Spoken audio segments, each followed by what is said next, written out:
you'll be drenched to the bone. If your time to you is worth saving, then you better start swimming or you'll sink like a stone, or the times they are a-changing. Hi, I'm Mike. I'm Cassie. And I'm Matt. And we are covering the era of late 60s to the early 70s. It's a time of change in America that is symbolized through the events that happened.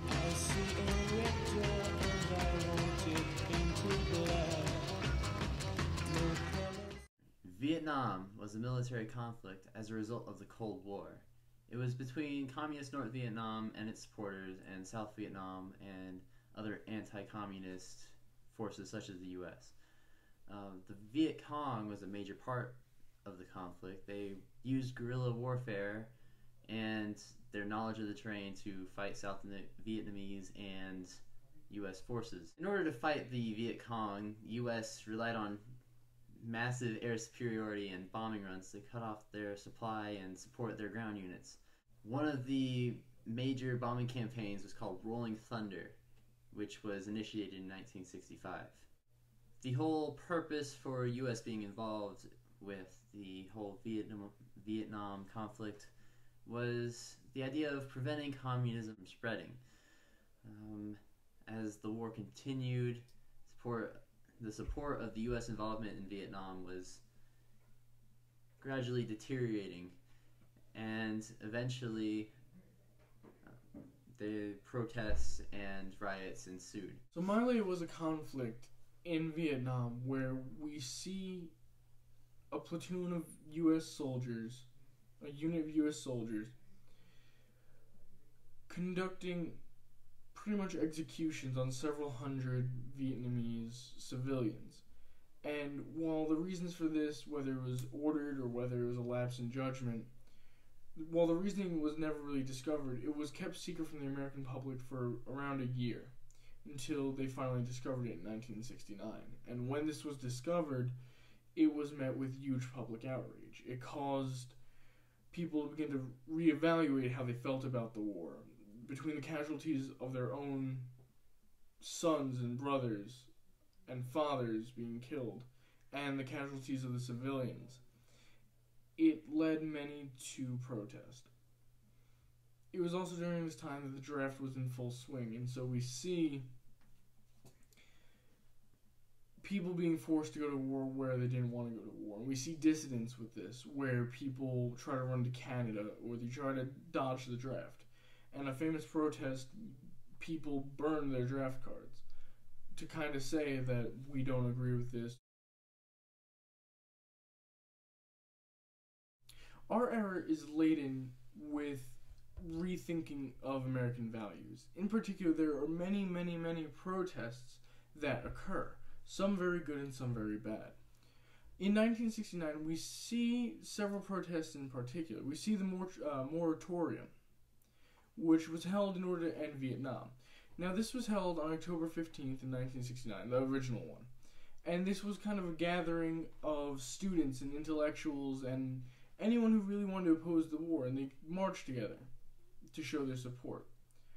Well, several weeks later, on November 15th of 1969, a much bigger rally was held, and this was a march on Washington, D.C., where over 500,000 people marched together to show their anti-support of the war.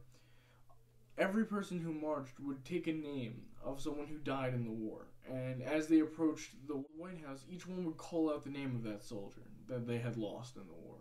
And so it was this very kind of touching, sentimental march. And we see it throughout their music, like Creedence Clearwater Revival and other bands, playing songs like Fortunate Son and other things that question why the war is going on. It ain't me, it ain't me, I ain't no senator, it ain't me, However, not all the protests went according to plan. On May 4th, in 1970, Kent State had a rebellion. And it was a protest like any other. students simply began to protest. And the Ohio National Guard were dispatched to quell this rebellion. However, when they got there, several students began throwing rocks. They were showing their resistance, and several of the military soldiers opened fire into the crowds. And obviously this resulted in fatalities. 4 students died that day, much to the horror of everyone around them, and 9 others were wounded, one of whom was permanently paralyzed. And so we see this form of change from the moratorium, which was a successful, peaceful kind of get-together, to the Kent State shootings, which was a tragedy in itself. And so, in the protests following that, we see more adamant displays of why the war needed to come to an end. And we also see America in this transition period, dealing with all of these events. All the protests in the late 60s ended badly. There is a very famous one from 1969 in April. Harvard University students went on a strike against the war. People that went against the war were usually looked down upon. It was the hippie generation, the counterculture. But when the Harvard students, obviously well-educated people, started to speak out against the war, it was a big wake-up for America. As people were changing, so was the music, developing the counterculture movement in the late 60s, the hippies, as we all know them by. One of the biggest events with music and with the counterculture movement was in 1969, the Woodstock Music and Art Festival. Woodstock Music and Art Festival was originally supposed to be in Woodstock, New York, but it was moved to Bethel, New York. Basically, it attracted over 500,000 people for 3 days of peace music and rock and roll. There was Richie Havens, Arlo Guthrie, Jimi Hendrix, the Grateful Dead, and The Who. All the big names were there. The reason why this was such a big event is because there was over 500,000 people crowded together on a farm. There was no room. There was no sanitation. It rained. It was muddy. People got sick. There was not enough food to feed everyone. The National Guard actually had to fly in food. Even with all those conditions, there was not one fight. No acts of violence. The counterculture revolution felt extremely successful. They had all banded together in a moment of peace, and it succeeded, even though they were in the worst conditions. Unfortunately, at the end of 1969, in December, Rolling Stones was putting on a free concert and tried to replicate Woodstock. There was a bad batch of acid going around at this concert, and people got really, really tense and antsy and angry. And nearly every time the Rolling Stones tried to play a song, to stop and ask everyone to calm down.